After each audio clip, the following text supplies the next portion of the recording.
Hi Johnny, today is Thursday, June 14th? Yeah, June 14th, and it's Question Thursday, so I'm going to start answering questions, because that's what we do on Thursdays. Yeah. But first, by popular demand, Jonathan, yes, you will be talking about PMS tomorrow. I'm so excited. It's going to be good. But you have to actually talk about it, and I want you to do it. Researched and everything. Now on to the story of the sign. Here it is. I like it. My rebellious side likes to steal street signs. Just for recreational activity, I think it's fun. As you can see, it says bikes and pedestrians only. To give it some context, the place of this sign is on my university campus, on a hill that leads up to the campus that students take in order to get onto campus. And it's divided, this pathway is divided down the middle with this rod. Iron rod, haha. Only at BYU. And pedestrians are on one side and the bikes are on the other side. And there's a series of them. This particular one had fallen off in some way and was sitting on the ground for about 2 days until I took it. And when I first saw it on the ground, I had this immediate urge to steal it. And I decided not to. I decided that was a bad idea.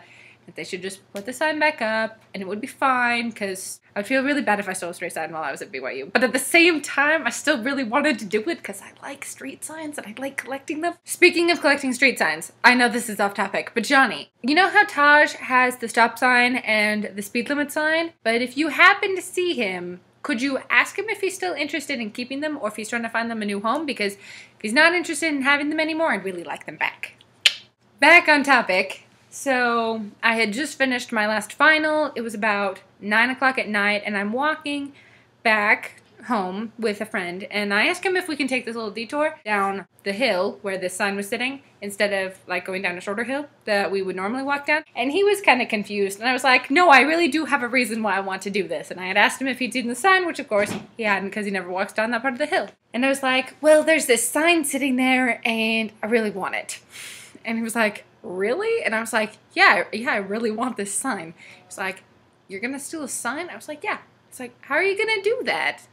I'm just gonna pick it up and walk. Because unlike when I've stolen other signs, I have to actually walk to get home, down this giant hill, and then down a pathway, and then down some stairs, and then across the street and into my apartment complex. So it's quite a ways, and there's lots of like visibility potentially for the police to see me. I was really nervous. So we get to the hill, we see it, and this girl is walking up the hill as we're about to walk down the hill, and we start walking more slowly, and then as she's passing us, I pick up the sign and I just start carrying it with me. And so I carried it down the hill and down the pathway and down the stairs and across the street and into my apartment complex. And then I got into my apartment and my roommate was there with her boyfriend, and she looked at me like, what do you have with you? Yeah, I got the street sign with me. And then I placed it in our window so it could face the boys' apartment that's across the way from us, about 15 feet or so. Recently, they had stolen a cardboard cutout of Chewbacca and stuck it in their window, and so we had gotten to enjoy Chewbacca for a couple days before the girls stole it back. So I thought they might appreciate looking at my street sign, because pretty awesome, right? Especially when they probably recognize it from campus. That's how I stole the street sign. Ta-da! Also, I'd like to say, Sarah, it was really cool to see you today. I hope your final went really well. Yeah. And to answer the other question, someone asked if I was a nerd fighter, and man, am I a nerd fighter! Yes. Yeah. Yeah. In fact, this weekend's entertainment are none other than John Green books. As for how I became a nerd fighter, I was introduced to the Vlogbrothers in a Mika Kitty video that she made. I can't remember what the context was. I actually remember what the first video I watched was. It was a video that Hank made about lucid dreaming, and I remember thinking, gosh, this is really weird. So then I watched the intro video and the intro playlist, and I was like totally hooked. And so I started watching in 2007.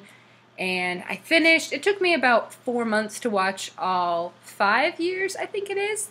It was a long time, but time well spent, may I say. Oh, for people who haven't heard of the Vlogbrothers, I'll put a link to their channel here on the sign. I totally recommend them. That's how I personally decided that I wanted to vlog, and how I was able to I didn't even have to talk Johnny into doing this with me.